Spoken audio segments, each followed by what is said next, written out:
Cat in Glass by Nancy Etcheman.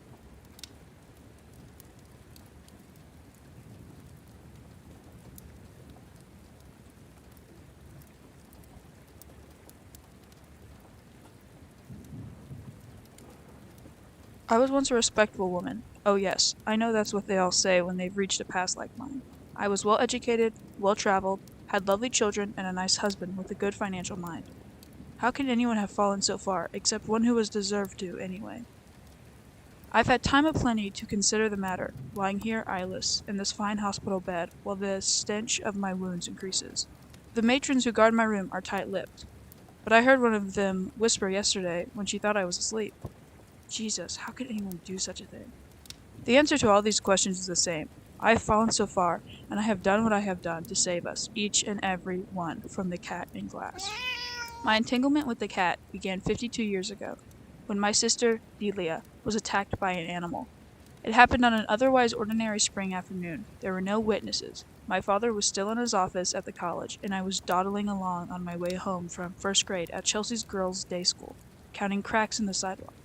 Delia, younger than I by 3 years, was alone with Fiona, the Irishwoman who kept house for us. Fiona had just gone outside for a moment to hang laundry. She came in to check on Delia and discovered a scene of almost unbelievable carnage.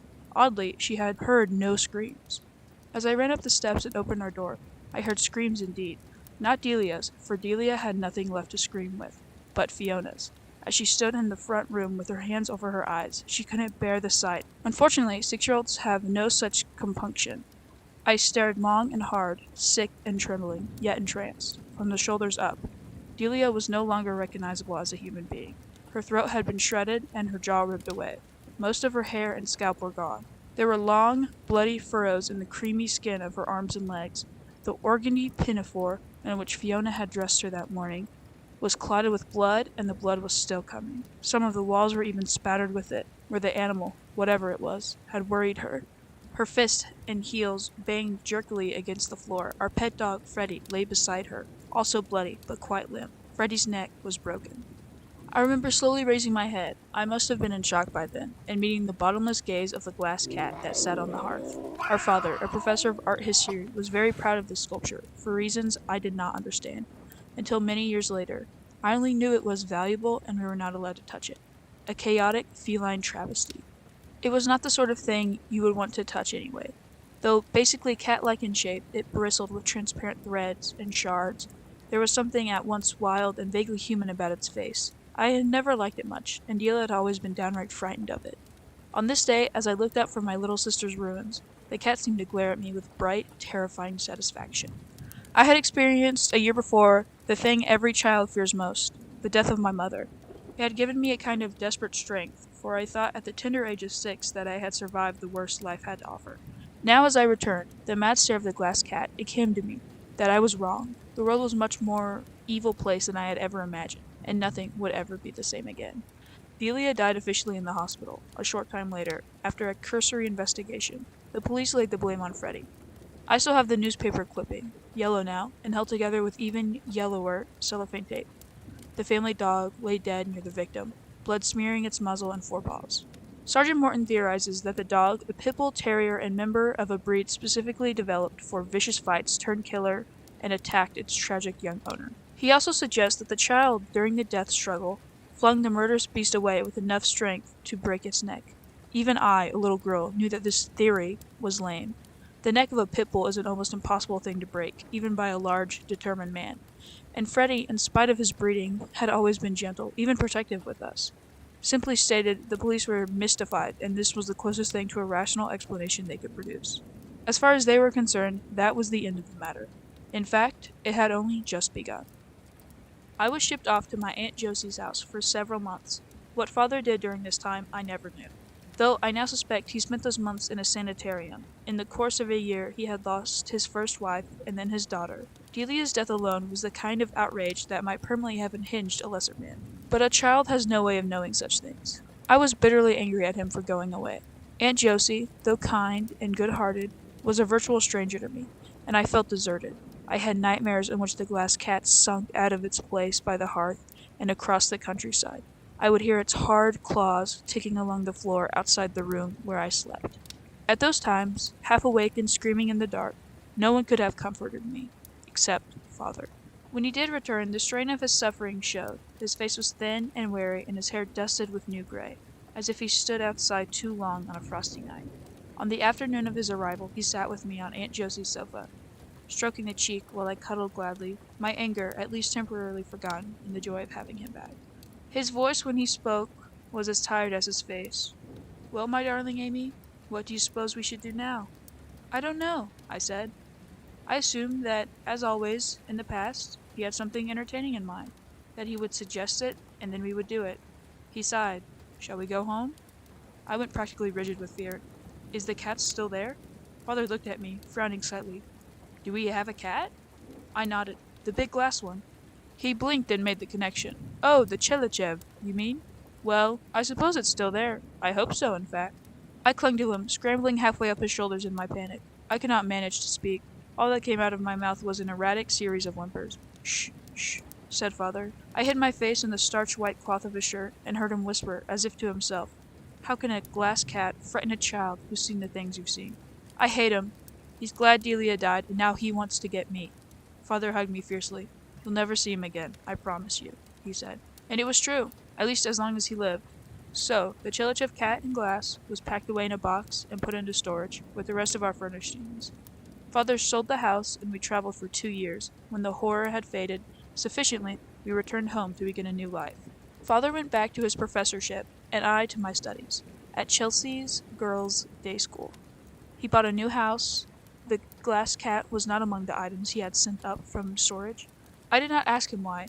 I was just happy to forget about it, and forget it I did.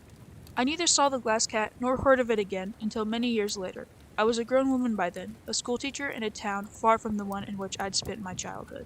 I was married to a banker and had 2 lovely daughters, and even a cat, which I finally permitted in spite of my abhorrence for them, because the girls begged so hard for one. I thought my life was settled, that it would progress smoothly toward a peaceful old age, but this was not to be. The glass cat had other plans. The chain of events began with father's death. It happened suddenly on a snowy afternoon as he graded papers in the tiny, snug office he had always had on campus. A heart attack, they said. He was found seated at his desk. Eric Sadie's datist composition, Le Bel Eccentrique, still spinning on the turntable of his record player. I was not at all surprised to discover that he had left his affairs in some disarray. It's not that he had debts or was a gambler. Nothing so serious. It's just that order was slightly contrary to his nature. I remember once, as a very young woman, chiding him for the modest levels of chaos he preferred in his life. "Really, father?" I said. "Can't you admire dadaism without living it?" He laughed, and admitted that he didn't seem able to. As father's only living relative, I inherited his house and other property, including his personal possessions. There were deeds to be transferred, insurance reports to be filed, bills and loans to be paid. He did have an attorney, an old-school friend of his who helped me a great deal in organizing the storm of paperwork from a distance. The attorney also arranged for the sale of the house and hired someone to clean it out and ship the contents to us. In the course of the winter, a steady stream of cartons containing everything from scrapbooks to Chinese miniatures arrived at our doorstep. So I thought nothing of it when a large box labeled "Fragile" was delivered one day by a registered courier. There was a note from the attorney attached, explaining that he had just discovered it in a storage warehouse under father's name, and had them ship it to me unopened. It was a dismal February afternoon, a Friday. I had just come home from teaching. My husband Stefan had taken the girls to the mountains for a weekend of skiing, a sport I disliked. I had stayed behind and was looking forward to a couple of days of quiet solitude. The wind drove spittles of rain at the windows as I knelt on the floor of the front room and opened the box. I can't explain to you quite what I felt when I pulled away the packing paper and found myself face to face with the glass cat. Something akin to uncovering a nest of cockroaches in a drawer of sachet, I suppose. And that was swiftly followed by a horrid and minutely detailed mental recreation of Delia's death. I swallowed my screams, struggling to replace them with something rational. "It's merely a glorified piece of glass." My voice bounced off the walls in this lonely house, hardly comforting. I had an overpowering image of something inside me, something dark and featureless, except for wide, white eyes and scrambling claws. "Get us out of here," it cried, and I obliged, seizing my coat from the closet hook and stumbling out into the wind. I ran into the direction of town, slowing only when one of my shoes fell off, and I realized how I must look. Soon I found myself seated at a table in a diner, warming my hands in the steam from a coffee cup. trying to convince myself that I was just being silly. I nursed the coffee as long as I could. It was dusk by the time I felt able to return home. There, I found the glass cat, still waiting for me. I turned on the radio for company and made a fire in the fireplace. Then I sat down before the box and finished unpacking it. The sculpture was as horrible as I remembered, truly ugly and disquieting. I might never have understood why father kept it, as if he had not enclosed this letter of explanation, neatly handwritten on his college stationery. To whom it may concern, this box contains a sculpture, Cat in Glass, designed and executed by the late Alexander Chelyabinsk. Because of Chelyabinsk's standing as a noted forerunner of Dadaism, a historical account of Cat's genesis may be of interest to scholars. I purchased Cat from the artist himself at his Zurich loft in December 1915, 2 months before the violent rampage which resulted in his confinement in a hospital for the criminally insane, and well before his artistic importance was widely recognized. For the record, the asking price was 48 Swiss francs, plus a good meal with wine. It is known that Chelyabinsk had a wife and 2 children, elsewhere in the city at the time, though he lived with them only sporadically. The following is the artist's statement about Cat in Glass, transcribed as accurately as possible from a conversation held with me during dinner. I have struggled with the devil all my life. He wants no rules, no order. His presence is everywhere in my work. I was beaten as a child, and when I became strong enough, I killed my father for it. I see you are skeptical, but it is true. Now I am a grown man, and I find my father in myself. I have a wife and children, but I spend little time with them because I fear the father devil in me. I do not beat my children. Instead, I make this cat. Into the glass I have poured this madness of mine. Better there than in the eyes of my daughter. It is my belief that Cat in Glass was Chelyabinsk's last finished creation. Sincerely, Lawrence Waters, Professor of Art History. I closed the box, sealed it with the note inside, and spent the next 2 nights in a hotel, pacing the floor, sleeping little. The following Monday, Stefan took the cat to an art dealer for appraisal. He came home late that afternoon, excited and full of news about the great Alexander Chelyabinsk. He made himself a gin and tonic as he expounded. That glass cat is priceless, Amy. Did you realize? If your father had sold it, he'd have been independently wealthy. He never let on. I was putting dinner on the table. The weekend had been a terrible strain. This had been a difficult day, on top of it snowy, and the children in my school class were wild with pent-up energy. So were our daughters, Eleanor and Rose, aged 7 and 4 respectively. I could hear them quarreling in the playroom down the hall. Well, I'm glad to hear the horrid thing is worth something, I said. Why don't we sell it and hire a maid? Stefan laughed, as if I'd made an incredibly good joke. A maid? You could hire 1,000 maids for what the cat would bring at auction. It's a fascinating piece, with an extraordinary history. You know, the value of something like this will increase with time. I think we'll do well to keep it a while. My fingers grew suddenly icy on the hot rim of the potato bowl. I wasn't trying to be funny, Stefan. It's ugly and disgusting. If I could, I would make it disappear from the face of the earth. He raised his eyebrows.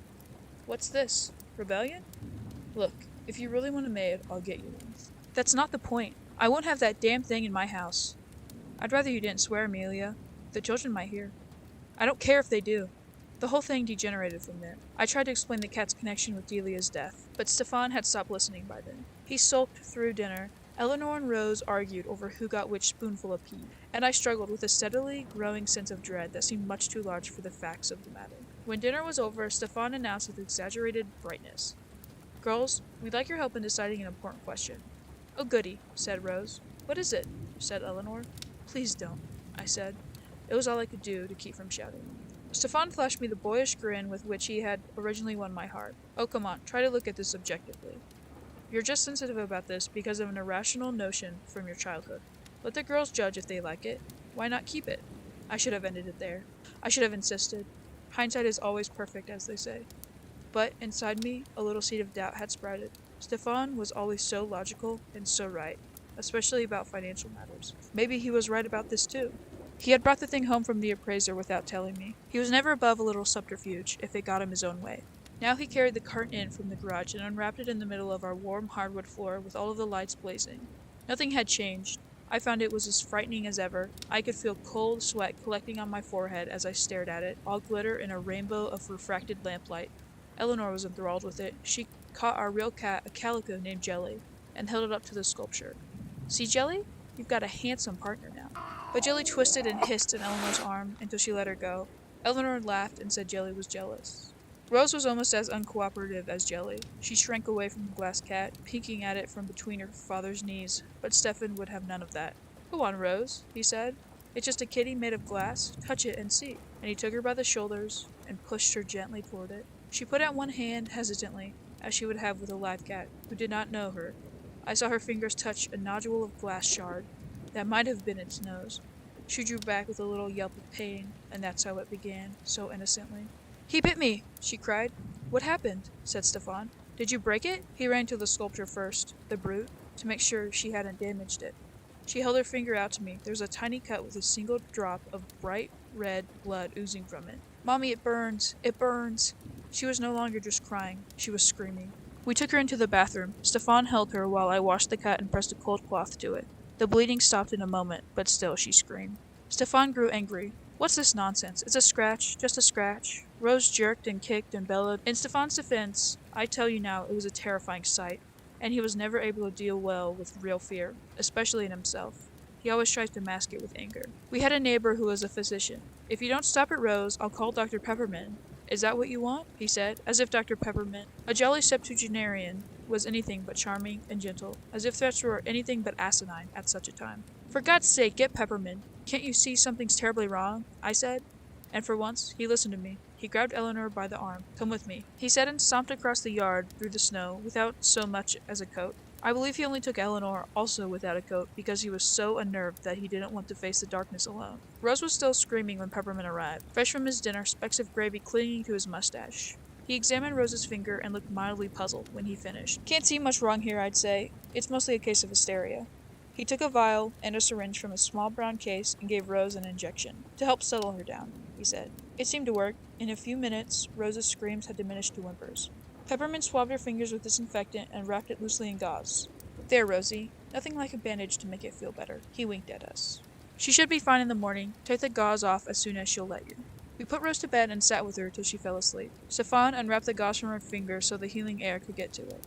The cut was a bit red, but looked all right. Then we retired as well, reassured by the doctor, still mystified at Rose's reaction. I awakened some time after midnight. The house was muffled in the kind of silence brought by steady, soft snowfall. I thought I had heard a sound, something odd, a scream, a groan, a snarl. Stefan still slept on the verge of a snore. Whatever it was, it hadn't been loud enough to disturb him. I crept out of bed and fumbled with my rope. There was a short flight of stairs between our room and the rooms where Rose and Eleanor slept. Eleanor, like her father, often snored at night, and I could hear her from the hallway now, probably deep in dreams. Rose's room was silent. I went in and switched on the nightlight.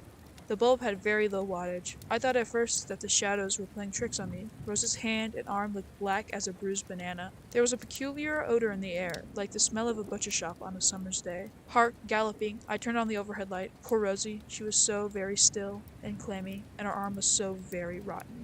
They said Rose died from blood poisoning, a rare type most often associated with animal bites. I told them over and over again that it fit, that our child had indeed been bitten by a cat, a most evil glass cat. Stefan was embarrassed. His own theory was that, far from blaming an apparently inanimate object, we ought to be suing Peppermint for malpractice. The doctors patted me sympathetically at first. Delusions brought on by grief, they said. It would pass. I would heal in time. I made Stefan take that cat away. He said he would sell it, though in fact he lied to me, and we buried Rose, but I could not sleep. I paced the house each night, afraid to close my eyes because the cat was always there, glaring his satisfied glare and waiting for new meat. And in the daytime, everything reminded me of Rosie. Fingerprints on the woodwork, the contents of the kitchen drawers, her favorite foods on the shelves of grocery stores. I could not teach. Every child had Rosie's face and Rosie's voice. Stefan and Eleanor were at first kind, then gruff, then angry. One morning, I could find no reason to get dressed or to move from my place on the sofa. Stefan shouted at me, told me I was ridiculous, asked me if I had forgotten that I still had a daughter left who needed me. But you see, I no longer believed that I or anyone else could make any difference in the world. Stefan and Eleanor would not get along with or without me. I didn't matter. There was no god of order and cause, only chaos, cruelty, and whim. When it was clear to Stefan that his dear wife Amy had turned from an asset into a liability, he sent me to an institution, far away from everyone, where I could safely be forgotten. In time, I grew to like it there. I had no responsibilities at all, and if there was a foulness and bedlam, it was no worse than the outside world. There came a day, however, when they dressed me in a suit of new clothes and stood me outside the big glass and metal doors to wait. They didn't say for what. The air smelled good. It was springtime. and there were dandelions sprinkled like drops of fresh yellow paint across the lawn. A car drove up, and a pretty young woman got out and took me by the arm. "Hello, mother," she said, as we drove off down the road. It was Eleanor, all grown up, for the first time since Rosie died. I wondered how long I had been away, and knew it must have been a very long while. We drove a considerable distance to a large suburban house, white, with a sprawling yard and a garage big enough for 2 cars.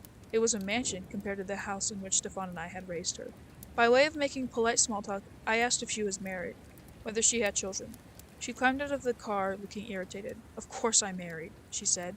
"You've met Jason, and you've seen pictures of Sarah and Elizabeth often enough." Of this I had no recollection. She opened the gate in the picket fence, and we started up the neat stone walkway. The front door opened a few inches, and small faces peered out. The door opened wider, and 2 little girls ran onto the porch. "Hello," I said, "and who are you?" The older one, giggling behind her hand, said, "Don't you know, Grandma? I'm Sarah." The younger girl stayed silent, staring at me with frank curiosity. "That's Elizabeth. She's afraid of you," said Sarah. I bent and looked into Elizabeth's eyes. They were brown, and her hair was shining blonde like Rosie's. "No need to be afraid of me, dear. I'm just a harmless old woman." Elizabeth frowned. "Are you crazy?" she asked. Sarah giggled behind her hand again, and Eleanor breathed loudly through her nose, as if the impertinence was simply overwhelming. I smiled. I liked Elizabeth, liked her very much. "They say I am," I said, "and it may very well be true."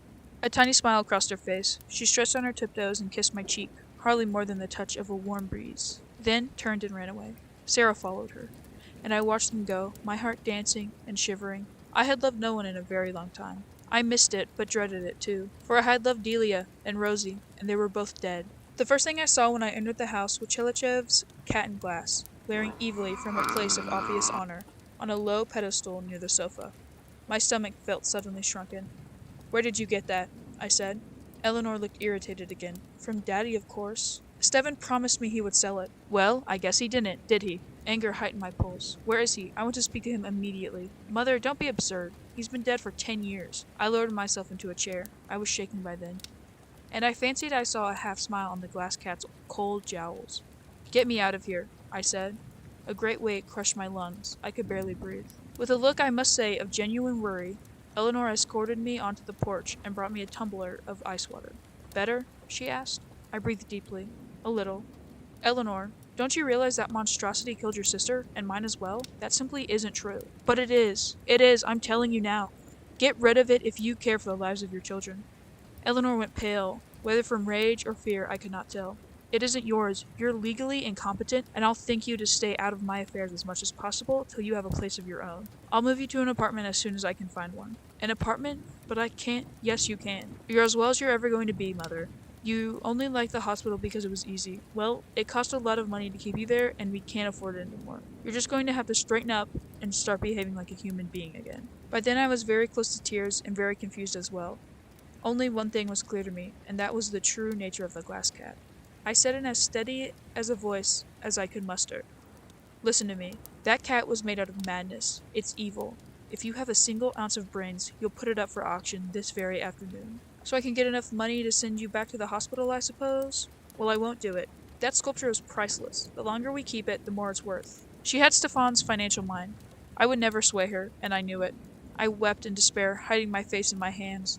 I was thinking of Elizabeth, the sweet, soft skin of her little arms, the flame in her cheeks, the power of that small kiss. Human beings are such frail works of art, their lives so precious, and here I was again, my wayward heart gone, out to one of them. But the road back to the safety of isolation lay in ruins. The only way out was through. Jason came home at dinner time, and we ate a nice meal, seated around the sleek rosewood table in the dining room.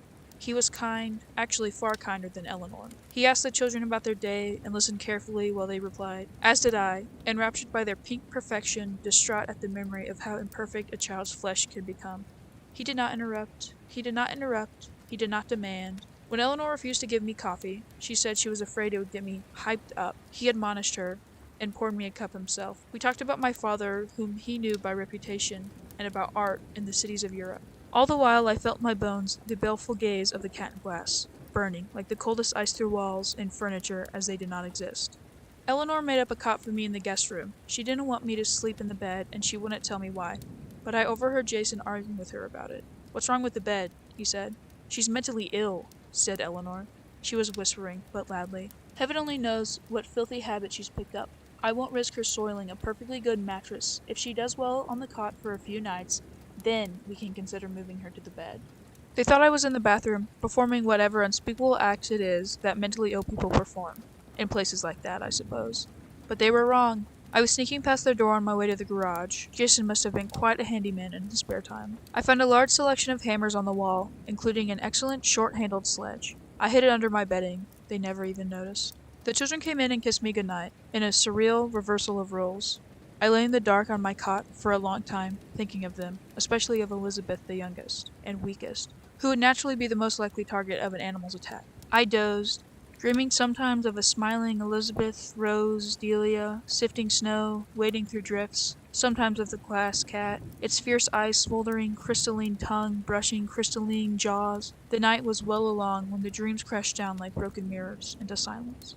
The house was quiet except for those ticks and thumps all houses make as they cool in the darkness. I got up and slid the hammer out from under the bedding, not even sure what I was going to do with it, knowing only that the time had come to act. I crept out to the front room where the cat sat waiting, as I knew it must. Moonlight gleamed in the chaos of its glass fur. I could feel its power, almost see it, a shimmering red aura the length of its malformed spine. The thing was moving slowly, slowly smiling now. Oh yes, a real smile. I could smell its rotten breath. For an instant I was frozen.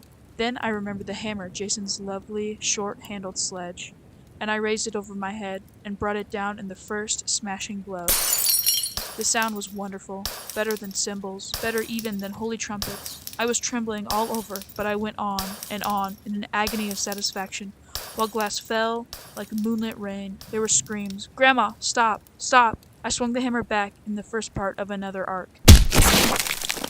Heard something like the thunk of a fallen ripe melon, swung it down on the cat again. I couldn't see any more. It came to me that there was glass in my eyes and blood in my mouth, but none of that mattered. The small price to pay for the long overdue demise of Chelichev's cat and glass. So you see now, I have come to this, not without many sacrifices along the way, and now the last of all, the sockets, where my eyes used to be, are infected. They stink. Blood poisoning, I'm sure. I wouldn't expect Eleanor to forgive me for ruining her prime investment, but I hoped Jason might bring the children a time or two anyway. No word except for the delivery of a single rose yesterday. The matron said it was white, and held it up for me to sniff, when she read me the card that came with it. Elizabeth was a great one for forgiving. She would have wanted you to have this. Sleep well, Jason. Which puzzled me. You don't even know what you've done, do you? Said the matron. I destroyed a valuable work of art, said I, but she made no reply.